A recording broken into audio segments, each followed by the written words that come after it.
유월절, 유월절 전날 밤에 예수님께서 제자들과 함께 최후의 만찬, 우리 아까 했던 주의 만찬을 나누시고 그리고 이제 밖으로 나가셔서 그들과 함께 이제 기도하는 겁니다. 겟세마네 동산에 제자들을 데리고 나가서 기도하십니다. 예수님은 유월절 어린 양으로 오셨습니다. 유월절이 뭡니까? 유월절은 이집트에서 종살이하던 이스라엘이 이제 그곳을 나올 때에 하나님께서 양이나 염소를 잡아서 그 피를 문틀 상단과 좌우 서쪽 문틀 양쪽 기둥에다가 피를 발라놓으면 죽음의 천사가 그날 밤에 지나갈 때 그 양의 피를 보고 죽음의 천사가 그 집을 건너뛴다. 패스오버한다. 그래서 패스오버, 6월절입니다. 6월절. 예수님은 이 땅에 6월절 어린 양으로 오셨습니다. 구약 이스라엘이 이집트에서 탈출했던 것은 예수님이 우리를 죄의 종살이하던 데서부터 우리를 건져내는 구약에 미리 보여주신 그리스도가 이 땅에 오셔서 우리를 어떻게 구원하실 것인가에 대한 사건으로 미리 보여주신 사건입니다. 성경 전체는, 구약 성경 전체는 오실 그리스도에 대한 예언, 오실 그리스도에 대한 그림자로서 미리 보여주는 것이고, 신약 성경에 예수님이 오신 것을 복음서에서 설명하고, 또 그 이후에 계속해서 다시 오실 예수님에 대해서 말씀하는 것이 성경책입니다. 예수님은 그래서 내일 아침이 되면, 해가 밝아서 아침이 되면, 우리 아까 영상에서 본 것처럼 그렇게 해서 예수님이 이제 기도를 마치고 자리에서 일어나는데 가룟 유다가 성전 경비대와 부인들을 데리고 칼과 몽둥이를 들고 예수님을 체포하려고 이제 오는 장면. 예수님이 잡혀가죠. 그렇게 해서 밤새껏 신문 받고 다음날 아침 9시에 골고다 언덕에 십자가에 처형을 당합니다. 십자가 처형을 당할 때 어떻게 처형당할지 예수님은 다 아십니다. 그래서 아까 사탄 이게 나왔던 그 사람이 이제 사탄으로 이렇게 분장한 건데 사탄이 유혹하죠. 네가 지금 어떤 어려움을 당할 거 알지 않냐? 네가 그걸 감당하겠냐? 그렇다고 네가 인간의 모든 죄를 감당할 수 있냐? 라고 이제 마귀가 예수님을 꼬드기고 유혹하는 거죠. 그래서 예수님은 너무나도 힘든 거죠. 예수님은 이 땅에 오실 때에 하나님의 영으로만 오신 거 아닙니다. 인간의 몸을 입고 오신 것은 우리의 몸으로 겪는, 인간들이 겪는 그 몸으로 겪는 어려움과 아픔과 환난과 이 세상에서 겪는 모든 죄와 허물들을 다 몸소 경험하기 위해서 몸을 입고 오셨습니다. 몸을 가지고 오셨기 때문에 예수님은 십자가 처형이 얼마나 끔찍한지를 압니다. 단순하게 그냥 못만 박혀 죽는 게 아니고 그 못 박히기 전에 그 빌라도에게 채찍질 당하고 살점이 뚝뚝 떨어져 나오고 피 투성이가 되고 뼈가 나오고 온갖 그 모진 순환을 겪으면서 예수님의 십자가에 죽으십니다. 그런데 이 모든 처형 당하실 것을 아는데도 왜 주님이 기도했을까? 주님은 십자가 앞에서 포기하지 않고 물러서지 않고 끝까지 순종하여 사명을 감당하기 위해서 기도하시는 겁니다. 예수님께서 가신 그 언덕을 겟세마네 언덕이라고 겟세마네 동산은 그 겟세마네라고 하는 뜻은 기름을 짠다는 겁니다. 그 겟세마네 언덕에 가면 올리브 나무가 많습니다. 제가 언제 갔나 2014년도에 갔나 성지순례 갔을 때만 해도 아주 그 올리브 나무가 꽉 찼어요. 그 올리브 나무는 한 나무를 심으면 1000년을 간다는 거예요. 그 나무는 1000년 동안. 어쨌든 그렇게 올리브 나무가 많고 올리브 열매가 많으니까 거기서 이제 기름을 짜는 건데 예수님은 그 올리브 기름을 짜는 것처럼 이마에서 떨어지는 땀방울이 핏방울이 되기까지 진액을 짜는 기도를 그날 밤에 드리신 겁니다. 주님도 인간이기 때문에 그 죽음의 고통이 얼마나 끔찍한지 압니다. 우리가 어디에 걸려서 넘어져서 다치기만 해도 너무 아픈데 맞지도 않고 생사람을 십자가에 매달아 놓고 손목에다가 대못을 받고 발목을 겹쳐놓고 거기에 대못을 받고 그렇게 나무에 걸쳐놓는다고 생각해 보세요. 아무것도 지탱하지 않고 몸이 축 늘어지잖아요. 몸이 축 늘어지면 그 횡격막이 위로 올라가서 지식하는 거예요. 그렇지 않기 위해서도 발에 힘을 주고 일어서려고 하면 발에 못이 박힌 게 또 얼마나 아프겠어. 그걸 반복하는 거예요. 어떤 사람은 십자가 처형해서 한 달 동안 죽지 않고 그렇게 하다가 죽는다는 거예요. 이렇게 매달려 있으면 독수리가 와서 눈을 쪼아하기도 하고 살점을 뜯어가기도 하고 그런 거예요. 그런 십자가 처형을 예수님이 당하시기 때문에 너무 괴로운 겁니다. 그래서 마태복음을 보면 예수님이 근심하고 괴로워하셨다 그랬습니다. 예수님이 그렇게 고통을 당하신 이유가 무엇입니까? 우리가 감당해야 해요. 저나 여러분들이 예수 믿지 않았더라면 지옥에 가서 감당해야 하는 그 어마어마한 모든 고통과 괴로움과 그 아픔, 불행, 죽지 않고 영원토록 그렇게 고통을 당하고 사는 그 아픔을 예수님이 다 담당해 주시고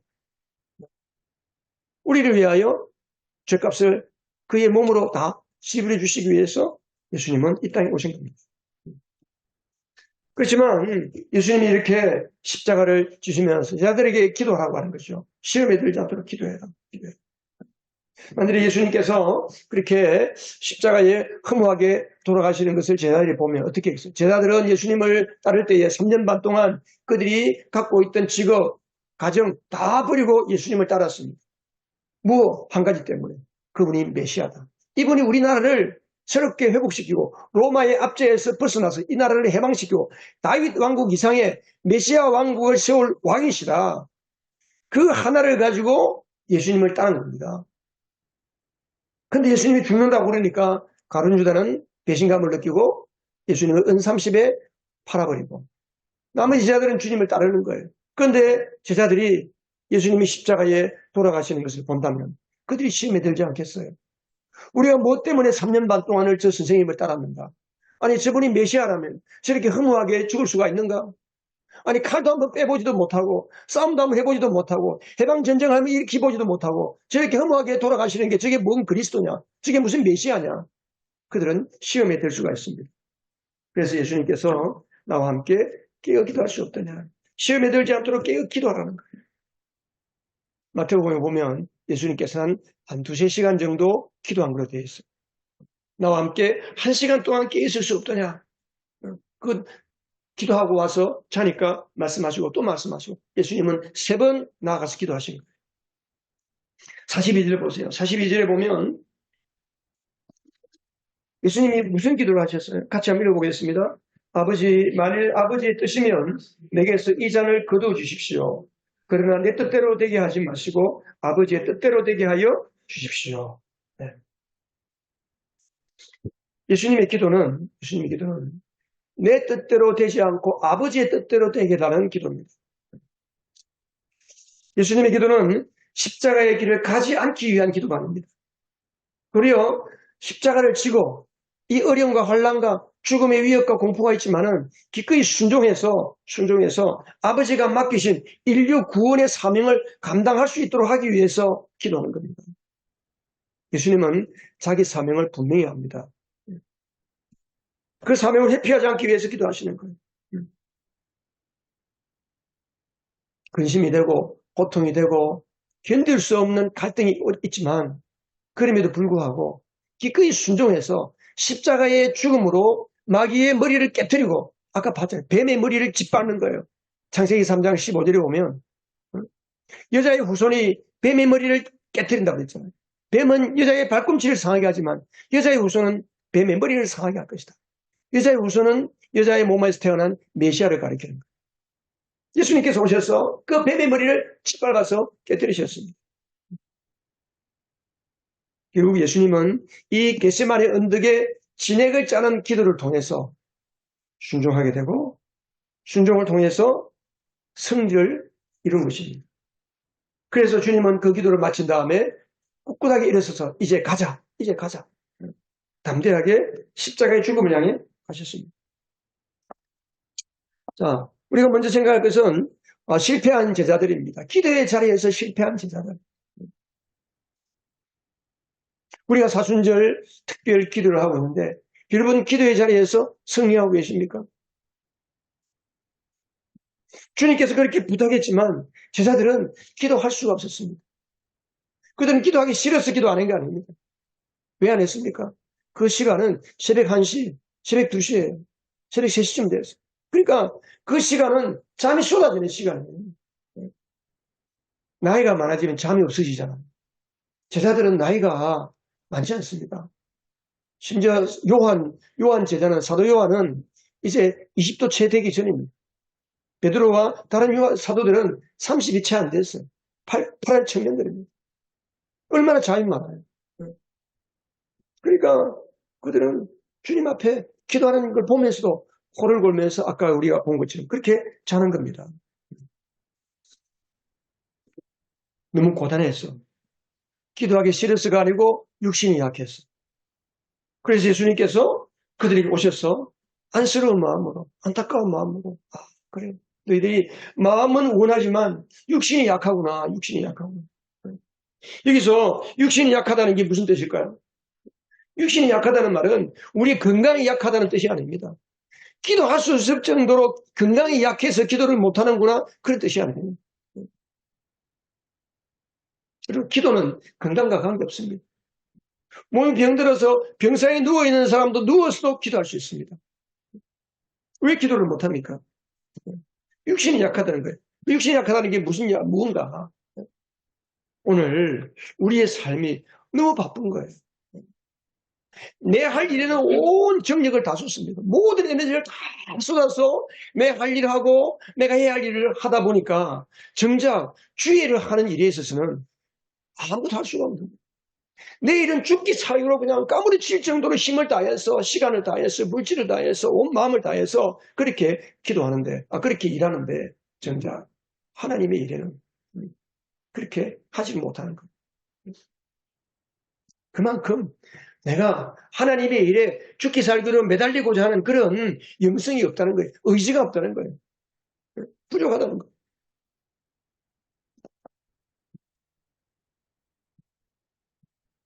당장 내가 해야 하는 것, 하고 싶은 것, 더 나아가서 내가 즐기고 누리는 것에 대해서는 내 에너지를 다 소진하기까지 우리가 우리의 몸을 쓰고 우리의 삶을 다 그렇게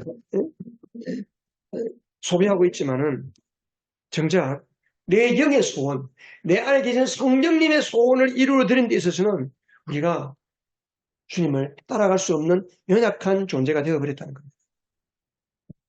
그런데 그런 제자들도 성령 받고 나니까, 성령의 충만을 받고 나니까 사도행전에 가면 그들이 어떻게 됐습니까?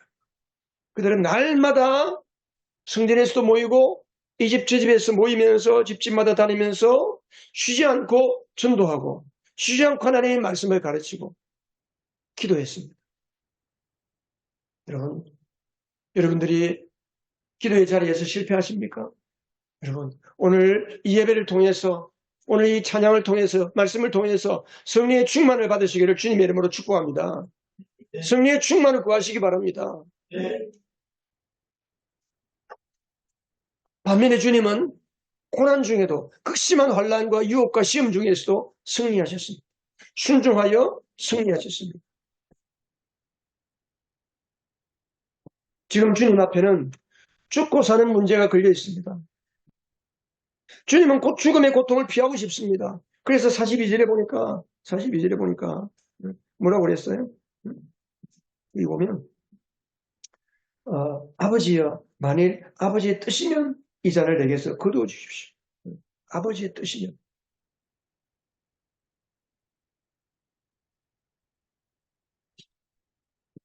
예수님은 이 죽음의 고통을 피하고 싶지만 아버지의 뜻은 십자가에 죽는 게 아버지의 뜻인 줄 알았어요.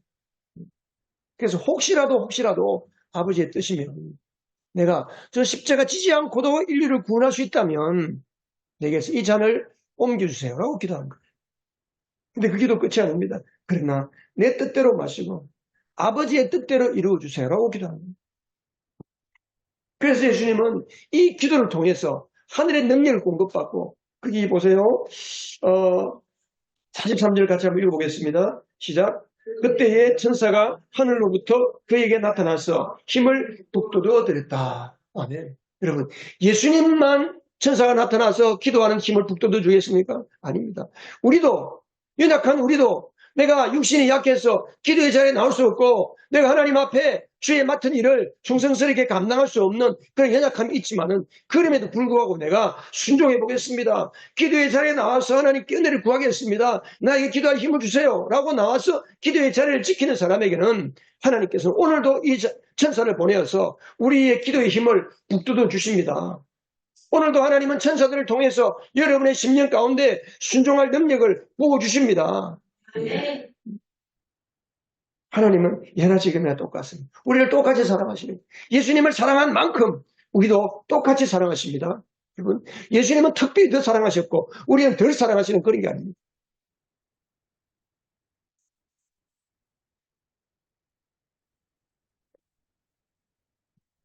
그래서 예수님은 그 기도를 통해서 아까 봤죠. 그 뱀의 머리를 짓밟아버리잖아요. 짓밟아.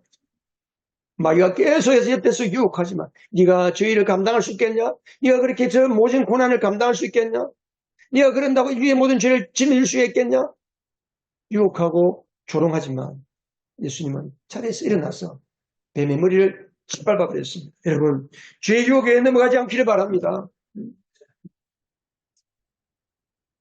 주님께서 왜 내 뜻대로 마시고 아버지의 뜻대로 되게 해달라고 기도했을까요? 우리는 일단 주님의 뜻을 잘 몰라요. 그래서 우리가 주님의 뜻을 잘 모르기 때문에 우리가 어떻게 기도합니까? 하나님 아버지, 주님의 뜻이 무엇입니까? 이렇게 하는 게 뜻입니까? 이렇게 하는 게 주님의 뜻입니까? 우리는 주님의 뜻을 모르니까 늘 주님의 뜻을 찾는 거예요. 그런데 주님의 뜻은 어렵지 않습니다. 우리가 주님 안에 머물러 있으면 주님의 뜻을 쉽게 할 수 있습니다. 우리가 주님 안에 머무는 게 실패하기 때문에 우리는 늘 내 안에 머물러 살아요. 내 생각과 내 감정과 내가 해야 할 그 모든 일 가운데 항상 그 안에 머물러 사는 거예요. 주님과 교제하고 내 안에 계신 나와 함께 해주시기 위해서 내 안에 들어오신 예수님은 생각지 않고 예수님의 말씀은 생각지 않고 성경 읽고 기도하고 주님을 생각하고 주님과 교제하는 것은 우리가 어쩌다가 가끔 어려운 만나면 잠깐 주님 찾고 평상시에는 내 안에 머물러 살기 때문에 우리는 주님의 뜻을 잘 모르는 거예요. 그래서 보통 우리가 어떻게 기도합니까? 내 뜻이 이루어달라고 기도하는 거예요. 하나님 이거 해주세요. 저거 해주세요. 이렇게 하고 싶은데 이거 해주세요. 돈 주세요. 건강 주세요. 몸 해주세요. 이거 해주세요. 우리가 그거 물론 나쁜 거 아니죠. 그러나 왜 우리가 기도 응답이 없습니까? 주님은 우리가 원하는 대로 주면 우리가 망가지기 때문에 그거 주면 위험하기 때문에 안 주시는 거예요. 심지어 내가 하나님의 뜻이라고 생각하고 하나님의 뜻이 이거지 않습니까? 이거 이루어지게 해달라는 것조차도 우리의 생각일 가능성이 참 많습니다. 우리가 주님 안에 머물지 않기 때문에 그렇습니다. 우리 늘 주님 안에 머물러 살아야 됩니다. 주님은 어땠습니까? 우리 예수님은 항상 아버지 안에 머물러 살았습니다. 나는 예수님께서 그래서 요한복음 5장에 보면 나는 아버지께서 하시는 것을 보지 않고는 아무것도 할 수 없다고 했습니다. 늘 예수님은 밤이고 낮이고 기도하고 하나님 하늘에 계신 내 아버지가 뭘 하기를 원하시는지 늘 그 음성을 들었습니다. 주님, 아버지 내일은 뭐 할까요? 내일 이런 일이 있을 것 같네요. 어떻게 하면 될까요? 늘 아버지께서 뭘 하실지를 바라보고 아버지 하시는 것을 보고 그대로 따라 하신다고 했습니다. 여러분, 우리도 그렇게 살아갈 수 있습니다. 주님께 안 물어서 그래요. 주님께 묻고 주님의 음성을 생각하고 하나님 뜻이 무엇인지를 기도 가운데 말씀 가운데 우리의 머릿속에 우리의 생각 속에 하나님의 말씀이 너무 없는 거예요. 그리고 하나님은 하나님의 말씀 안에서 다 말씀하세요. 세상의 뉴스, 정치 뉴스, 온갖 잡다한 온갖 쓰잘데기 없는 뉴스들은 잔뜩 보고 있으면서 정작 우리가 내 영혼을 채우고 내 삶을 책임지고 내 삶을 성공을 이끌어 주시는 하나님의 말씀에 대해서 너무너무 무시한 거예요. 너무너무 보지 않는 거예요. 왜 우리가 그런 쓰고 있는 악한 것들을 봅니까? 영상을, 텔레비전을, 뉴스를 보세요. 그런 거 봐보세요. 어떠나? 마음에 속에 분만 일어나고 화만 나죠. 요즘 뭐 선거철이 돼가지고 온갖 뉴스가 얼마나 많아요. 제가 네이버 안 봐요. 요새는 일부러 안 봐요. 그거 봐봐야 쓰잘데기 없는 거예요. 그냥 하나님 앞에 기도하는 거예요. 하나님, 이 나라를 주님께서 지켜달라. 근데 주님은 그렇지 않았습니다. 아버지의 뜻이 무엇인지 잘 압니다. 확실하게 알았습니다. 확실하게 아는데 왜 기도할까요? 예수님께서. 예수님은 하나님의 뜻을 알기 위한 기도가 아니고 순종하여 승리하기 위해서, 흔들리지 않도록 하기 위해서, 그 아픔과 고통과 그 모든 어려움 순환을 감당할 수 있는 힘을 달라고.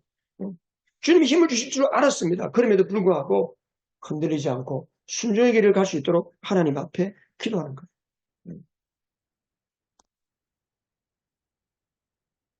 여러분, 저는 이 말씀을 보면서 우리와 예수님의 차이가 있는데, 예수님은 어떻게 그렇게 기도하면서 순종하고 승리할 수 있을까? 예수님의 기도는, 그 기도의 주체가 뭘까? 기도의 근거가 뭘까? 이 42절에 보세요. 42절에 보면, 자, 같이 한번 읽어보십시다. 아버지, 만일 아버지의 뜻이면 내게서 이 잔을 거두어 주십시오. 그러나 내 뜻대로 되게 하지 마시고, 누구의 뜻대로? 누구의 뜻대로? 아버지가 누구십니까? 아버지가 누구세요? 하나님 아버지죠. 하나님. 예수님은 평생 사시면서 하나님을 하나님이라고 불러본 적이 없어요. 십자가에서 운명의 직전에 엘리 엘리 라마 사박다니, 하나님이여 하나님이 어찌 나를 부리십니까? 그 한마디 절규하는 그 한마디를 제외하고는 하나님을 아버지라 불렀지 하나님이라 안 불렀습니다. 왜? 아버지니까. 내 아버지니까. 완전히 하나 됐다면, 아버지와 아들이 완전히 하나 된 아버지, 아들, 그 관계라는 그 관계. 그래서 예수님의 그 기도에 아버지라는 말이 3번 나오잖아요. 이게 뭘 이야기합니까? 예수님과 아버지의 하나님은 완전히 하나다. 나와 아버지는 완전히 하나다. 완전히 하나다. 이게 바로 예수님의 정체성입니다. 예수님의 정체성. 나는 아버지의 완전한 사랑을 받고 있고, 나도 아버지를 완전하게 사랑하고, 아버지를 완전하게 사랑하기 때문에 주님 아버지 앞에 완전히 순종하고, 나와 아버지는 완전히 하나다.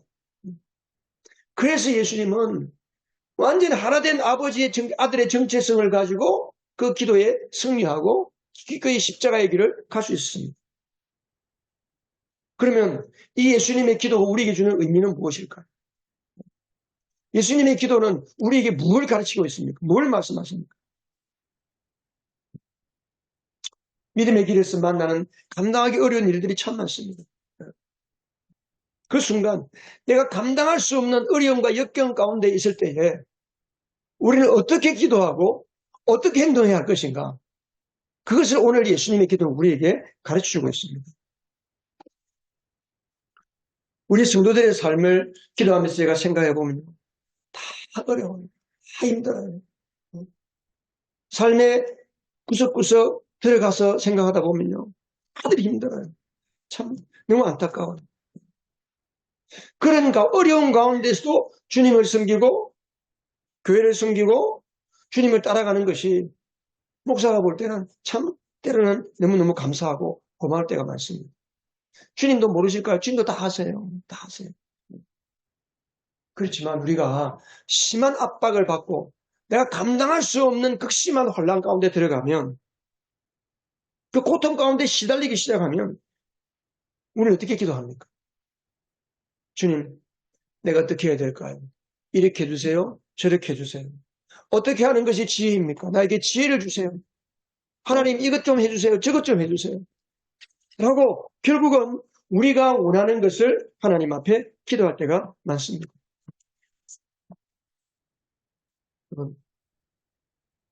고난이 극심할수록 마치 주님께서 나에게 떠나간 게 아닌가, 그런 생각이 드는 그 순간조차도 우리는 무엇을 생각해야 됩니까?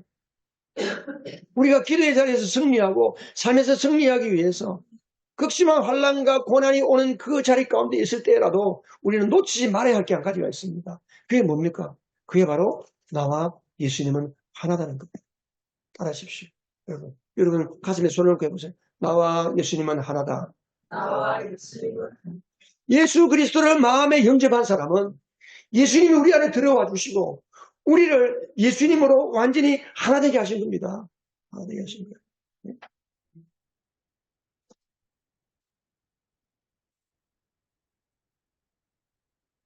제가 참 하는 이야기지만 이 물에다가 설탕을 타면 물과 설탕이 따로따로 있는 게 아니잖아요. 이 자체가 설탕물이에요. 자체가 설탕물이에요. 설탕물. 이게 우리의 정체성이에요. 예수님이 나고 내가 예수님이다. 그게 우리의 정체성이에요. 그게 정체성. 나는 따로 있고 예수님이 내 안에 따로 있고 그래서 내가 필요할 때만 예수님께 조금 이렇게 해서 하나가 됐다가 또 떨어졌다가 그런 게 아닙니다. 우리는 그렇게 생각할지 몰라도 내 안에 오신 예수님의 영 성령님은 나의 형과 성령님은 완전히 하나가 되고 싶기 때문에 주님은 나를 예수님의 몸의 일부로 생각하는 거예요. 여러분을 예수님 몸의 일부로 생각해요. 다 우리는 예수님의 몸입니다. 그래서 우리가 모인 이 교회 공동체를 뭐라고 그래요? 뭐라고 그래요? 주님의 몸이라 주님 몸. 그리스도의 몸. 교회는 그리스도의 몸입니다. 그리스도의 몸. 이게 우리 정체성이에요. 나는 하나님의 아들이다. 나는 하나님의 사랑받는 딸이다. 한번 자신을 향해서 말씀해 보세요. 나는 하나님의 사랑받는 아들이다. 나는 하나님의 사랑받는 딸이다. 여러분, 하나님이 우리를 얼마나 사랑하실까요? 세상에서 마치 여러분 하나밖에 없는 것처럼 사랑하시는 거예요. 할렐루야. 이게 우리의 정체성이에요. 우리의 정체성.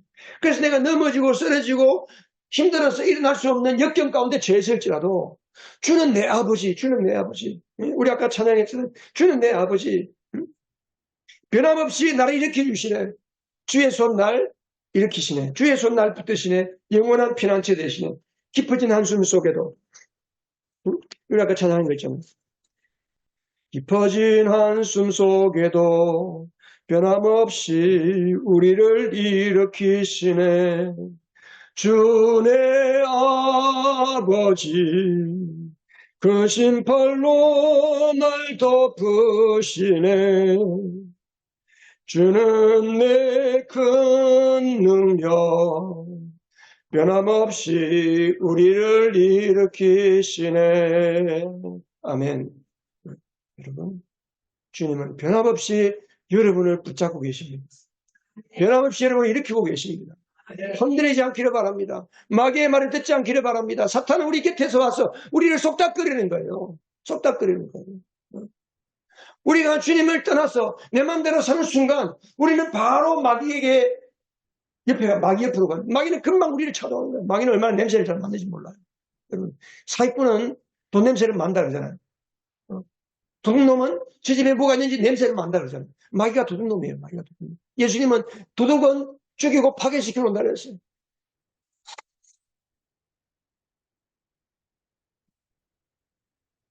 여러분은 어떤 정체성을 가지고 살고 계십니까? 여러분은 누구세요?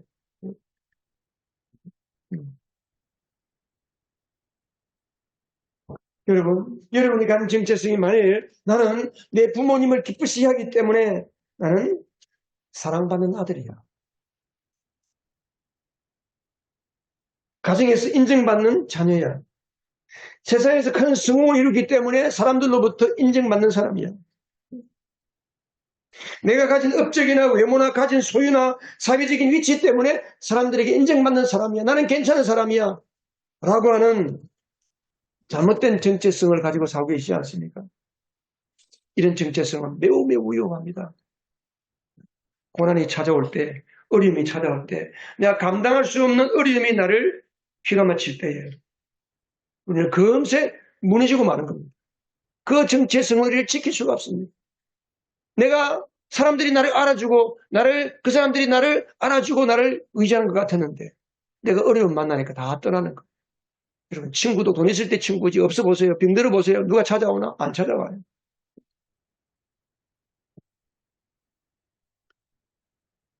결국 사람은 죽고 사는 문제 앞에서 내리는 결정은 무엇에 의해서 결정할까요? 그 중요한 결정은 결국은 자기 정체성에 의해서 결정되는 거예요. 나는 루즈야. 나는 실패한 사람이야. 나는 버림받은 사람이야. 나는 세상에서 버림받았어. 직장에서 쫓겨났어. 나는 사업도 망했어. 어? 나는 남편에게도 버림받고 아내에게도 버림받고 자식에게도 버림받았어. 나는 실패했어. 나는 아무것도 할 수 없어. 나는 이렇게 나이가 들어보니까 내가 이때까지 한 게 아무것도 아니구나. 나는 역시 실패자구나. 여러분, 그 사람이 무너지는 이유는 그 사람을 지켜줄 정체성이 없었기 때문입니다. 기초가 없었기 때문입니다. 여러분, 예수를 믿는다는 것은 뭡니까? 예수를 믿는다는 것은 죄인의 정체성에서 나는 죄인이구나. 나는 아무것도 할 수 없구나. 나는 부족하구나. 나는 지옥 가면 어떡할까? 이런 죄인의 정체성에서 예수님만큼 의로워진 정체성으로 바뀌는 게 예수 믿는 겁니다. 믿습니까? 아멘 하세요. 아멘. 마귀의 종에서 하나님 아버지의 아들로 옮겨지는 겁니다. 아멘 하세요. 아멘 하세요. 이럴 때 아멘 해야지 언제 아멘 합니까? 아멘 많이 해야 돼요. 아멘. 우리 교회 너무 아멘을 안 해. 아멘을 해야 여러분에게 유익합니다. 아멘. 네. 아멘을 부지런히 하세요. 주일날 교회 오시면 10번 이상 아멘하고 가시기 바랍니다. 네. 세상 사람들의 말에는 우리가 아멘할 거 없어요. 근데 하나님의 말씀 앞에는 아멘 하시기 바랍니다. 네. 성경에도 아멘 하라고 그랬어요.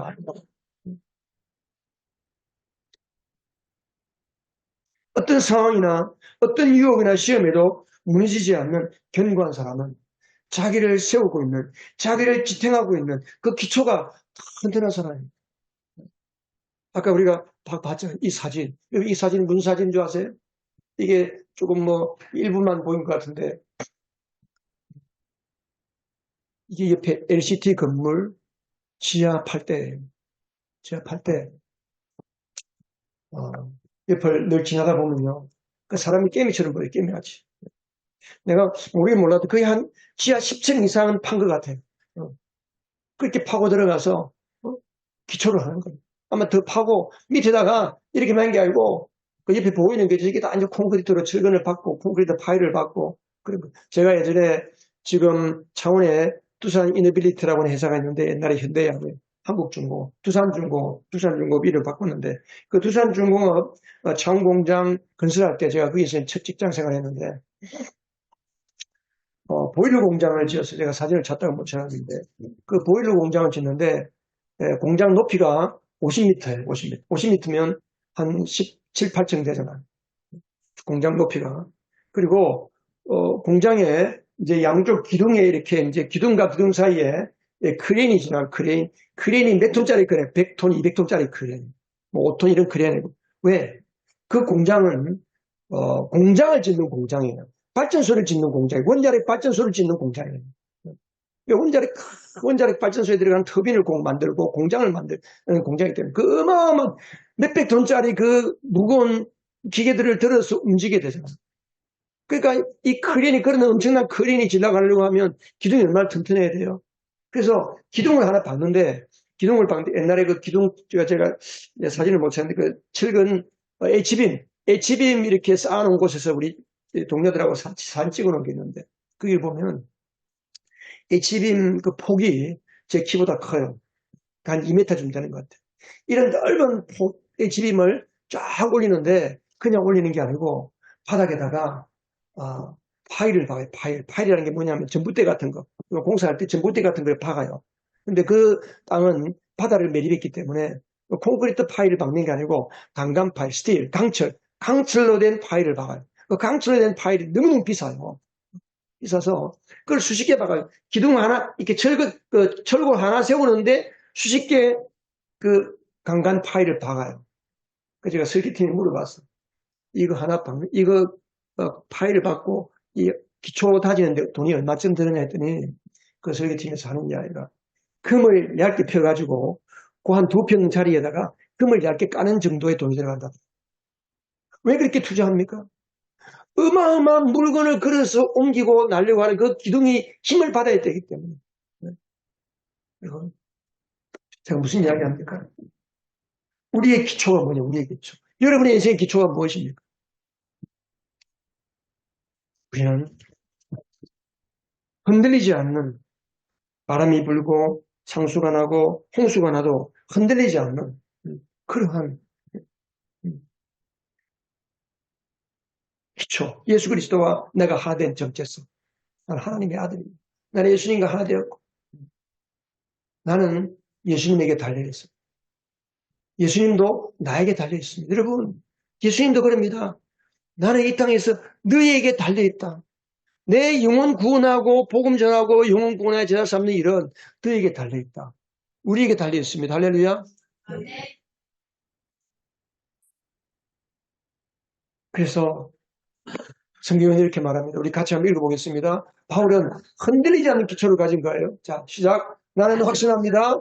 죽음도, 삶도, 천사들도, 권세자들도, 현재일도, 장래일도, 능력도, 높음도, 깊음도, 그 밖에 어떤 피조물도 우리를 우리 주 예수 그리스도 안에 있는 하나님의 사랑에서 끊을 수 없습니다. 여러분, 우리가 얼마나 이 정체성에서 흔들리기 때문에 마귀의 유혹에 넘어가는지 몰라요. 우리 개인도, 가정도, 교회도 마귀의 유혹에 넘어가서 자기 정체성을 잃어버리고 그래서 가정이 깨어지는 거예요. 그래서 개인의 인격이 망가지는 거예요. 그래서 교회가 약해지는 거예요. 여러분, 너무 힘들어서 포기하고 싶으세요? 너무 억울하고 고통스럽습니까? 분노를 이기지 못하고 스스로 그냥 그 자리에 주저앉고 싶은 때가 있습니까? 아무것도 할 수 없어서 힘이 다 빠져버리는 그런 삶의 모습은 있지 않습니까?